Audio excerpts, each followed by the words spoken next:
Bismillahirrahmanirrahim. Assalamualaikum warahmatullahi wabarakatuh. Anak-anak, kita masih di tema 1, di buku tema 1 ya. Tapi masuk ke subtema 2, pembelajaran 2 dan 3. Apa saja sih tujuan pembelajaran kita hari ini? Ini yang kita pelajari ini ya. Yang pertama, menyebutkan sikap-sikap yang dapat mendukung kerjasama dan yang dapat merusaknya. Yang kedua, manfaat kerjasama itu sendiri. Dan yang ketiga adalah tentang indera pendengaran ya. Dan yang terakhir, membuat peta pikiran tentang indera pendengaran. Sebelum kita mulai ke pembelajaran 1, mari kita berdoa bersama-sama agar ilmu yang kita dapatkan adalah ilmu yang berkah.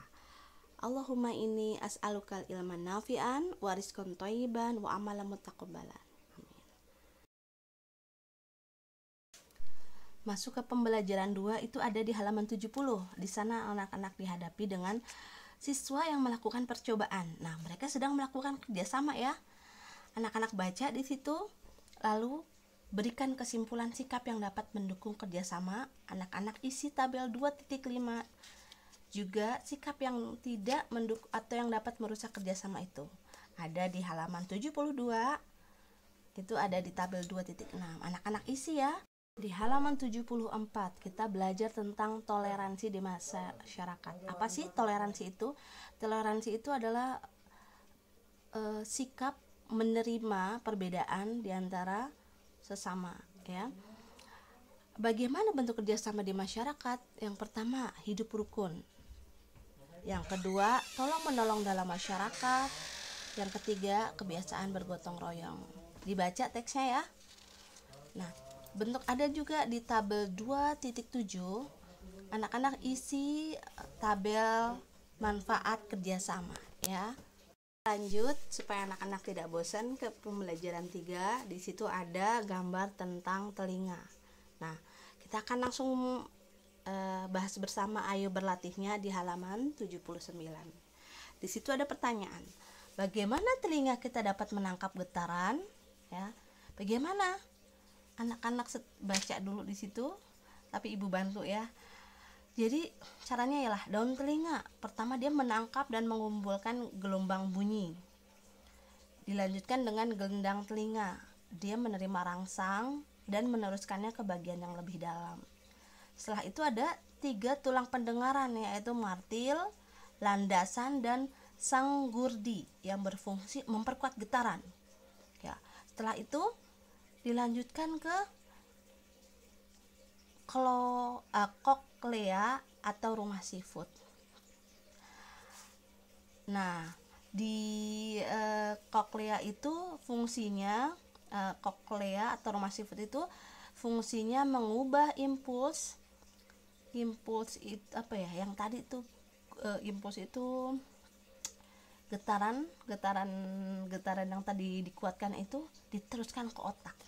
Nah, 3 saluran tengah tadi juga berfungsi menjaga keseimbangan tubuh kita. Setelah di otak nyampe deh tuh kan suara, oh ini suara ini. Jadi prosesnya nggak serta merta kita dapat mendengarkan bunyi tiba-tiba, tapi melalui proses itu ya. Baik, kita sekarang ke nomor 2. Mengapa indera pendengaran kita harus dijaga dan dirawat dengan benar? Kenapa? Betul, agar syaraf pendengarannya tidak rusak ya. Nomor 3. Apakah telinga kita bisa mengalami gangguan yang mengakibatkan terganggunya pendengaran kita? Ya bisa ya. Jadi apabila gendang telinganya rusak lah, atau apabila kotor, itu akan tersumbat dan akhirnya mengganggu pendengaran ya. Nomor 4. Carilah informasi bagaimana cara merawat telinga dengan baik. Bagaimana caranya? Ya tadi, dibersihkan teratur dengan benda yang lunak. Apakah fungsi nomor 5? Fungsi saluran eustachius. Wah, susah banget nih bacanya. Saluran ini menghubungkan rongga mulut dengan telinga bagian luar ya. Dia itu, tapi fungsinya apa? Fungsinya untuk menyamakan tekanan di dalam dan di luar telinga. Bagaimana? Sudah capek belum? Aduh, nulis terus ya. Gak apa-apa, satu lagi nih. Kita di pembelajaran 4 ada di halaman 80. Anak-anak diminta untuk membuat peta pikiran. Di sini harus berdiskusi, tapi nggak bisa karena belum bisa bertemu teman-teman ya. Di sini ada indera pendengaran.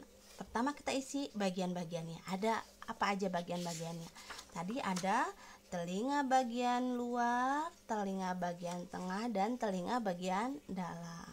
Apa fungsinya? Fungsinya yang tadi, yang pertama dulu ya. Fungsinya itu kan menangkap gelombang bunyi, yang telinga bagian luar tuh.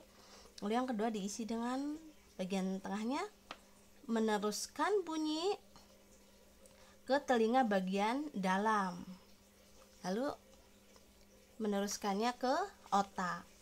Cara kerjanya bagaimana? Yang pertama tuh mengumpulkan gelombang bunyi ya, kan setelah menangkap kan mengumpulkan gelombang bunyi, lalu menerima rangsang atau yang bagian tengah tuh, yang bagian dalamnya menjaga keseimbangan tubuh. Cara merawatnya semuanya sama, yaitu dengan dibersihkan menggunakan benda lunak dan dijaga tidak mendengar suara yang keras-keras gitu ya. Baik, itu saja anak-anak pembelajaran kita hari ini. Kita tutup dengan doa kafaratul majelis bersama. Subhanakallahumma wa bihamdika asyhadu alla ilaha illa anta astaghfiruka wa atubu ilaik. Wassalamualaikum warahmatullahi wabarakatuh. Sampai berjumpa besok.